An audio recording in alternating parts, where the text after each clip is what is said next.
A9 ನ್ಯೂಸ್ಗೆ ಸ್ವಾಗತ. ನಾನು ಅಮೀನ್ ಶೇಖ್. ಜಿಲ್ಲೆಯ ರೈತರಲ್ಲಿ ಬೆಳೆ ವಿಮೆ ಯೋಜನೆಯ ಕುರಿತು ವ್ಯಾಪಕ ಅರಿವನ್ನ ಮೂಡಿಸಿ ಹೆಚ್ಚಿನ ಸಂಖ್ಯೆಯಲ್ಲಿ ರೈತರು ಯೋಜನೆಯ ಸೌಲಭ್ಯವನ್ನ ಪಡೆದುಕೊಳ್ಳುವಂತಹ ಉದ್ದೇಶದಿಂದ ಹಮ್ಮಿಕೊಳ್ಳಲಾದ ಬೆಳೆ ವಿಮೆ ಜಾಗೃತಿ ವಾಹನಗಳಿಗೆ ಜಿಲ್ಲಾಧಿಕಾರಿಗಳು ಆದಂತಹ ಡಾಕ್ಟರ್ ಆನಂದ್ ಕೆ ರವರು ನಗರದ ಜಿಲ್ಲಾಧಿಕಾರಿಗಳ ಕಚೇರಿಯ ಆವರಣದಲ್ಲಿ ಹಸಿರು ನಿಶಾನೆಯನ್ನು ತೋರಿಸುವ ಮೂಲಕ ಚಾಲನೆಯನ್ನ ನೀಡಿದರು.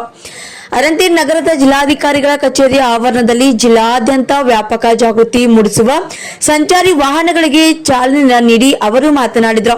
ಕೃಷಿಯು ಸಂಪೂರ್ಣವಾಗಿ ಪ್ರಕೃತಿಯನ್ನು ಅವಲಂಬಿಸಿರುವಂತಹ ವೃತ್ತಿಯಾಗಿದ್ದು, ಅನಿರೀಕ್ಷಿತ ಮಳೆ, ಅತಿವೃಷ್ಟಿ, ಅನಾವೃಷ್ಟಿ, ಪ್ರವಾಹ, ಗಾಳಿ, ಕೀಟ ಹಾಗೂ ರೋಗಬಾಧೆ ಸೇರಿದಂತೆ ವಿವಿಧ ಕಾರಣಗಳಿಂದಾಗಿ ಬೆಳೆ ಹಾನಿಯಾಗುವಂತಹ ಸಾಧ್ಯತೆಗಳು ಸರ್ವೇ ಸಾಮಾನ್ಯವಾಗಿವೆ. ಇಂತಹ ಸಂದರ್ಭದಲ್ಲಿ ರೈತರಿಗೆ ಆರ್ಥಿಕವಾಗಿ ಆಸರೆ ಆಗುವಂತಹ ಪ್ರಧಾನಮಂತ್ರಿ ಫಸಲ್ ಬಿಮಾ ಯೋಜನೆಯನ್ನ ರಾಜ್ಯ ಸರ್ಕಾರ ಜಾರಿಗೊಳಿಸಿ ಅಧಿಸೂಚನೆ ಹೊರಡಿಸಲಾಗಿದೆ. ಪ್ರಸಕ್ತ ಸಾಲಿನಲ್ಲಿ ಜಿಲ್ಲೆಯಲ್ಲಿ ವಿವಿಧ ಬೆಳೆಗಳಿಗೆ ರೈತರು ಬೆಳೆ ವಿಮೆ ಮಾಡಿಸಬಹುದಾಗಿದೆ ಎಂದು ಅವರು ತಿಳಿಸಿದರು. ಅದರಂತೆ ಪ್ರಧಾನಮಂತ್ರಿ ಫಸಲ್ ಬಿಮಾ ಯೋಜನೆಯನ್ನು ರೈತರ ಬೆಳೆ ನಷ್ಟವನ್ನ ಭಾಗಶಃ ಸರಿದೂಗಿಸಲು ನೆರವಾಗುತ್ತದೆ. ಆದ್ದರಿಂದ ಜಿಲ್ಲೆಯ ಪ್ರತಿಯೊಬ್ಬ ಅರ್ಹ ರೈತರು ಬೆಳೆ ವಿಮೆ ಮಾಡಿಸಿಕೊಳ್ಳುವ ಮೂಲಕ ತಮ್ಮ ಬೆಳೆಗಳಿಗೆ ಆರ್ಥಿಕ ಭದ್ರತೆಯನ್ನ ಕಲ್ಪಿಸಿಕೊಳ್ಳಬೇಕು. ಯಾವುದೇ ಕಾರಣಕ್ಕೂ ಯೋಜನೆಯಿಂದ ವಂಚಿತರಾಗಬಾರದು ಎಂದು ಹೇಳಿದರು. ಅದರಂತೆ ಜಿಲ್ಲೆಯ ಎಲ್ಲಾ ತಾಲೂಕುಗಳು ಹಾಗೂ ಗ್ರಾಮಗಳಲ್ಲಿ ಸಂಚರಿಸಲಿರುವಂತಹ ಈ ಜಾಗೃತಿ ವಾಹನಗಳು ಪ್ರಧಾನಮಂತ್ರಿ ಫಸಲ್ ಬಿಮಾ ಯೋಜನೆಯ ಉದ್ದೇಶ, ನೋಂದಣಿ ವಿಧಾನ, ಅಗತ್ಯ ದಾಖಲೆಗಳು, ವಿಮೆ ನೋಂದಣಿಯ ಅಂತಿಮ ದಿನಾಂಕ, ಯೋಜನೆಯ ಲಾಭಗಳು ಹಾಗೂ ಬೆಳೆಯ ಹಾನಿಯಾದಂತಹ ಸಂದರ್ಭದಲ್ಲಿ ಪರಿಹಾರ ಪಡೆಯುವಂತಹ ವಿಧಾನ ಸೇರಿದಂತೆ ವಿವಿಧ ಮಾಹಿತಿಗಳನ್ನು ರೈತರಿಗೆ ತಲುಪಿಸಲಿವೆ.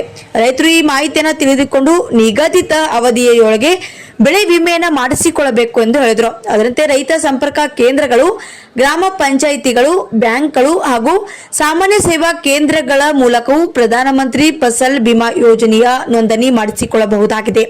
ಅದರಂತೆ ಸಂಬಂಧಿಸಿದಂತಹ ಅಧಿಕಾರಿಗಳು ರೈತರಿಗೆ ಅಗತ್ಯ ಮಾಹಿತಿ ನೀಡಿ ಯಾವುದೇ ಗೊಂದಲ ಉಂಟಾಗದಂತೆ ಕ್ರಮವನ್ನು ವಹಿಸಬೇಕು ಎಂದು ಸೂಚಿಸಿದರು.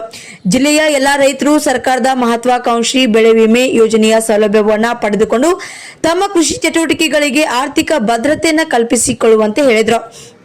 ಅದರಂತೆ 2026-27ನೇ ಸಾಲಿನ ಮುಂಗಾರು ಹಂಗಾಮಿನ ಬೆಳೆ ವಿಮೆ ಕುರಿತು ಕರ್ನಾಟಕ ರೈತ ಸುರಕ್ಷಾ ತಾಲೂಕುವಾರು ಹಾಗೂ ಗ್ರಾಮ ಪಂಚಾಯಿತಿವಾರು ಅಧಿಸೂಚಿಸಲಾಗಿರುವಂತಹ ವಿವಿಧ ಬೆಳೆಗಳ ವಿಮಾ ಮೊತ್ತ, ವಿಮಾ ಕಂತು ಮತ್ತು ನೋಂದಣಿಯ ಅಂತಿಮ ದಿನಾಂಕದ ಮಾಹಿತಿಯನ್ನು ರೈತ ಸಂಪರ್ಕ ಕೇಂದ್ರ ಹಾಗೂ ತಾಲೂಕು ಸಹಾಯಕ ಕೃಷಿ ನಿರ್ದೇಶಕರ ಕಚೇರಿಗಳಿಗೆ ಸಂಪರ್ಕಿಸಲು ವಿನಂತಿಸಲಾಗಿದೆ. ಈ ಯೋಜನೆಗೆ ಒಳಪಡುವಂತಹ ವಿವಿಧ ಬೆಳೆಗಳಿಗೆ ಬೆಳೆ ಸಾಲ ಪಡೆದಂತಹ ರೈತರು ಸಾಲ ನೀಡಿದ ಬ್ಯಾಂಕ್ಗಳಲ್ಲಿ ವಿಮೆ ನೋಂದಾಯಿಸಬೇಕು ಎಂದು ತಿಳಿಸಿದ್ದಾರೆ. ಅದರಂತೆ ಇದಕ್ಕೆ ಸಂಬಂಧಿಸಿದಂತೆ ನೋಂದಣಿಗಾಗಿ ರೈತರು ಕಡ್ಡಾಯವಾಗಿ FID ಹೊಂದಿರಬೇಕು ಎಂದು ತಿಳಿಸಿದರು. ಅದರಂತೆ ಈ ಸಂದರ್ಭದಲ್ಲಿ ಕೃಷಿ ಜಂಟಿ ನಿರ್ದೇಶಕರಾದಂತಹ ಶಿವನ್ ಗೌಡ ಪಾಟೀಲ್, ಕೃಷಿ ಉಪನಿರ್ದೇಶಕರಾದಂತಹ ಶರಣ್ ಗೌಡ ಪಾಟೀಲ್, ಕೃಷಿ ಉಪನಿರ್ದೇಶಕರು ಇಂಡಿ ಚಂದ್ರಕಾಂತ್ ಪವಾರ್, ಕೃಷಿ ತಾಂತ್ರಿಕ ಅಧಿಕಾರಿ ರಾಜೇಂದ್ರ ಗೌಡ ಪಾಟೀಲ್ ಹಾಗೂ ವಿಮಾ ಕಂಪನಿಯ ಅಧಿಕಾರಿಗಳು ಸೇರಿದಂತೆ ಇನ್ನಿತರರು ಈ ಸಂದರ್ಭದಲ್ಲಿ ಉಪಸ್ಥಿತರಿದ್ದರು.